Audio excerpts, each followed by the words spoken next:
नगर पालिका के कर्मचारियों को कई महीनों से वेतन नहीं मिल रहा है, जिसके लिए उन्होंने दुकानदारों से सील करना शुरू कर दिया है। बीते दिनों भी सीएमओ ने निजी कॉलोनियों में दी जा रही सुविधाओं को भी बंद कर दिया है। गुरुवार सुबह सुबह नगर पालिका के कर्मचारियों ने वेस्ट एंड टाउन हॉल जाकर नगर पालिका की करीब 15 से 20 दुकानों पर ताला लगाकर सील कर दिया। बताया गया कि कुछ दुकानदारों का 50,000 से अधिक का किराया बकाया था, जिस कारण उन्हें चिन्हित कर सील किया गया। बता दें कि बीते दिनों नगर पालिका सीएमओ ने शहर की दर्जनों निजी कॉलोनियों में नगर पालिका के माध्यम से दी जा रही सुविधाओं को बंद कर दिया। बताया गया कि नगर पालिका दमोह की वित्तीय स्थिति ठीक नहीं है। करीब 2 महीनों से कर्मचारियों को वेतन नहीं दिया जा रहा है। बताया गया कि नगर पालिका दमोह की वित्तीय स्थिति ठीक नहीं है। करीब 2 महीनों से कर्मचारियों का वेतन नहीं दिया जा रहा है और 3 सालों से एनपीएस और जीपीएफ बकाया है। साथ ही वाहनों में उपयोग हुए डीजल बिल भी कई महीनों से नहीं दिया गया, जिस कारण उन्हें मिल रही सुविधाओं को बंद कर दिया गया। जबकि नगर पालिका में भ्रष्टाचार लगातार जारी है। कलेक्टर को मिली शिकायतों की जांच के लिए गठित जांच दल ने आउटसोर्स कर्मचारियों से संबंधित अनियमितताओं की जांच की।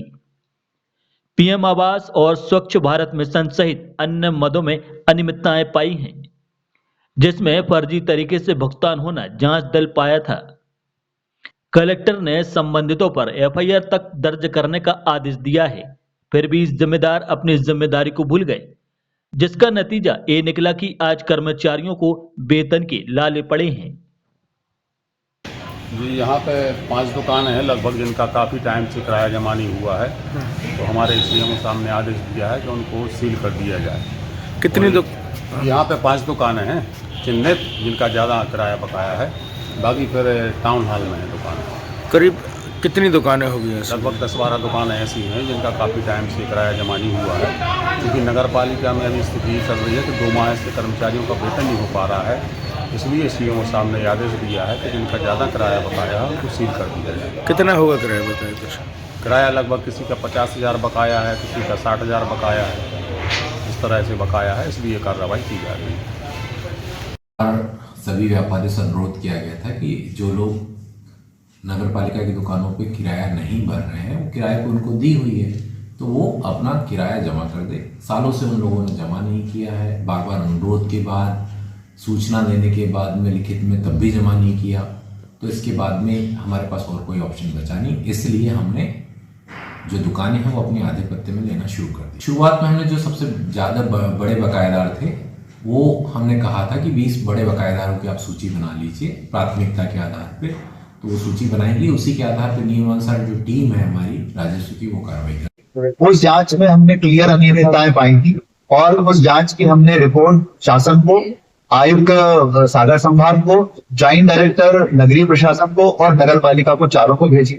हमने उसको 3 भागों में विभाजित किया था। हमारी टीम ने जो रिपोर्ट बनाई, उस रिपोर्ट में क्या समस्या है और उसके कारण से क्या अनियमितताएं पाई गई हैं वो चीज, और उसके बाद हमने समाधान, तो क्या क्या किया जाना है ये समाधान भी हमने उस रिपोर्ट में, बहुत लंबी रिपोर्ट है और वो रिपोर्ट जा चुकी है नगर पालिका में। हमने ये रिपोर्ट आई थी मई महीने में भेज दी थी और उस पर नगर पालिका ने काम भी शुरू कर दिया जितना मुझे पता है, और उसके आधार पर ही अब आउटसोर्सिंग की पूरी व्यवस्था उन्होंने की है जितना मुझे बताया गया है। और इसकी रिपोर्ट हमने शासन को भी की है, केवल नगर पालिका को हमने ये रिपोर्ट नहीं भेजी, हमने ये रिपोर्ट मेरे हस्ताक्षर से शासन को भेजी है।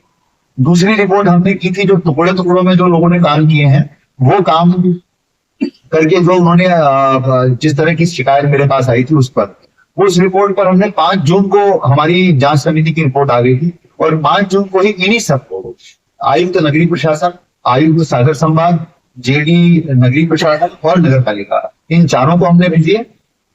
उस रिपोर्ट में भी स्पष्ट रूप से अनियमितताएं सामने आई हैं और उसमें किन लोगों के खिलाफ क्या कार्रवाई की जानी है वो सारी अनुशंसाओं के साथ हमने अपनी रिपोर्ट सब जगह दे दी। और मैं जब भी कोई अनुशंसा भेजता हूँ, स्पष्ट अनुशंसा भेजता हूँ, मेरे इसमें बिल्कुल क्लियर कट लिखा हुआ है कि किन पर क्या कार्रवाई की जाए।